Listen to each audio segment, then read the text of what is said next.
Richard and Maurice McDonald were not born into wealth.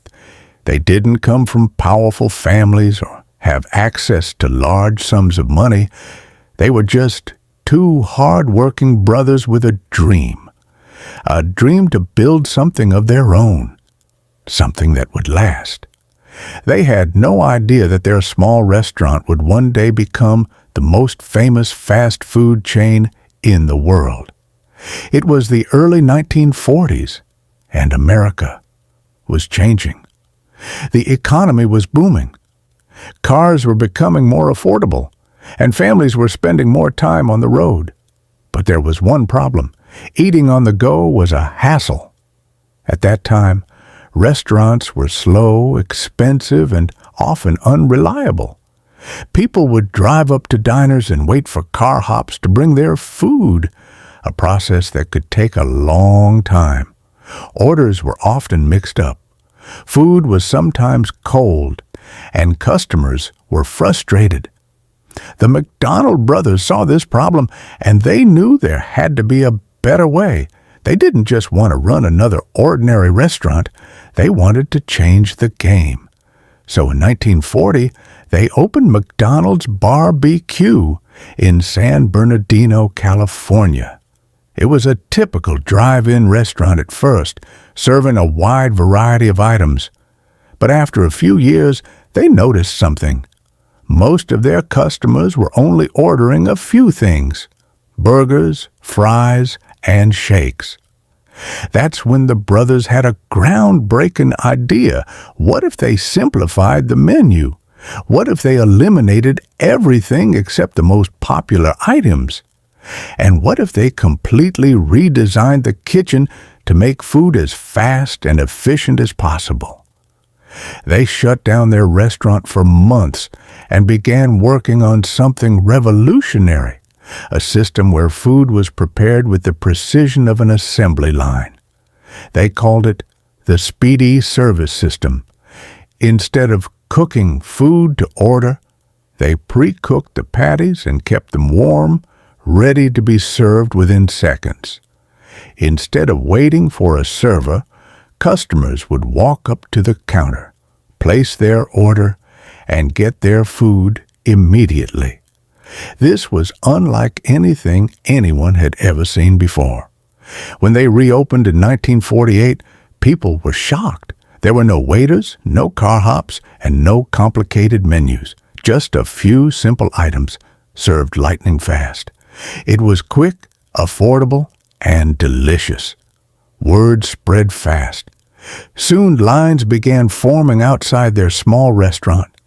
Families, teenagers, workers, everyone wanted a taste of this new, efficient way of eating. The McDonald brothers had done it. They had created something truly special. But in their minds, this was enough. They had a successful business, they were making good money, and they were happy. They didn't dream of expanding nationwide. They were content. But fate had other plans. In 1954, a struggling milkshake machine salesman named Ray Kroc heard about their restaurant. He was in his 50s, traveling across the country, trying to sell his multi-mixer machines, which could make multiple milkshakes at once. Business was tough. Most restaurants didn't need his machines. Then he got an unusual order. One small restaurant in California had ordered 8 of his machines. That meant they were making 40 milkshakes at a time. That kind of volume was unheard of. Intrigued, he got on a plane and flew to San Bernardino to see it for himself. What he saw blew his mind. He watched in amazement as workers moved quickly and efficiently, handing out burgers and fries in record time.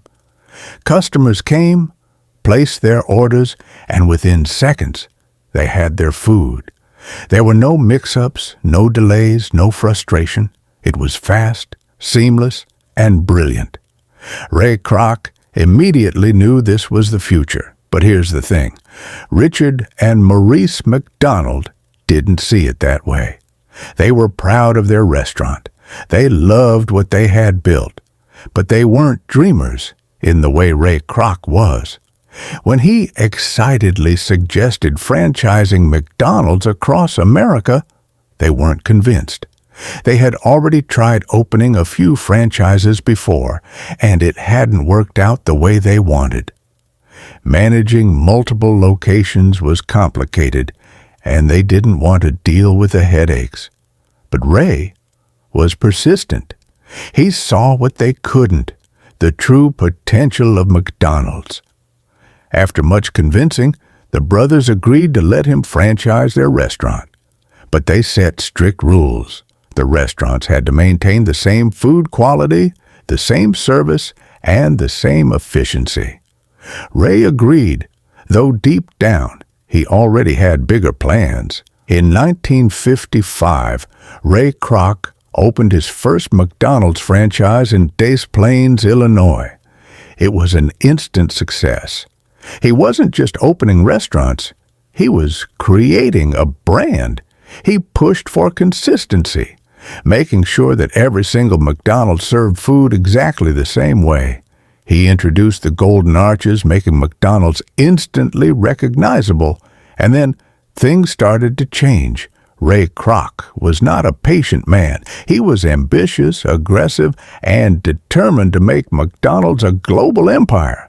But the McDonald brothers, they still saw it as a small family business. Tensions started to rise. Ray wanted to expand faster. He wanted to make changes. But the brothers kept saying no. They were holding him back, and he knew it. That's when he made a ruthless decision.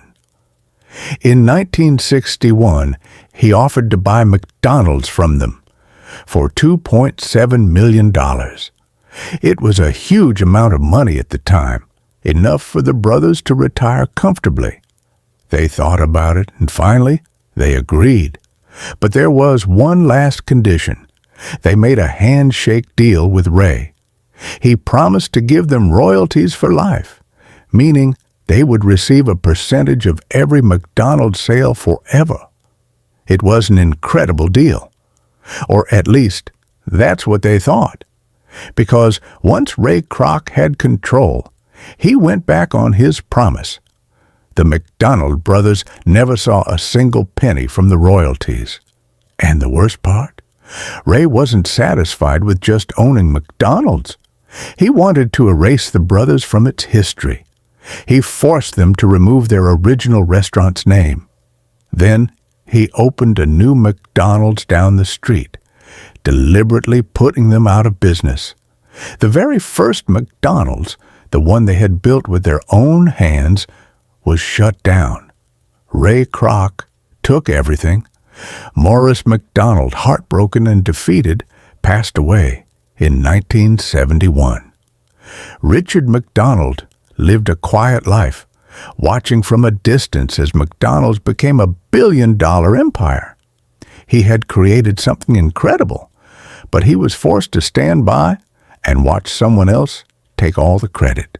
And Ray Kroc? He became a legend. He was celebrated as the visionary who built McDonald's. His story was told in business schools, books, and documentaries.